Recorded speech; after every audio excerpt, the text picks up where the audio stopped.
Ofitsiant bo'lmoqchimisiz yoki xizmatkor yoki bo'lmasam hech kim ishlashni xohlamagan ishlarda ishlaydigan mardikor. Men oliy ma'lumotli bo'lmoqchimandirsiz. Biznes boshqaruv yo'nalishini o'qiysizmi? Kelajakda ishsiz qolasiz.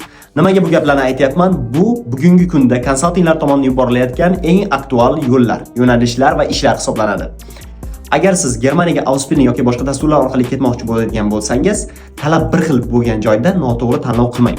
Misol uchun, yaxshi sohalar bo'lgan paytda, 300 dan ortiq yo'nalishlar bo'lgan paytda kimdirlar vinochilik, pivachilik, qassobchilik yoki mehmonxonada xizmatkorlik, ofitsiantlik shunaqa yo'nalishlarni tanlashyapti. Bu nisbatan noto'g'ri tanlov. Yaxshiroq IT yo'nalishlarini yoki kelajagi bor ustachilik, masalan, kasblar, hunarlar va ertaga kelajakda yaxshi daromad topsa bo'ladigan, odamlarga foydasi tegsa bo'ladigan yoki tibbiyot, shunga o'xshagan yo'nalishlarni tanlaganingiz ma'qul. Sizni oldingizda bir xil tanlov turibdi, bir xil talab turibdi, lekin siz noto'g'ri tanlov qilib qo'ymang. Konsaltinglarga farqi yo'q. Sizni jo'natsa bo'ldi, pulingizni olsa bo'ldi. Lekin ertaga kelajakda o'sha sohada ishlaydigan sizsiz. Kelajak sizniki. O'shaning uchun iltimos to'g'ri tanlov qiling. Rahmat hammaga.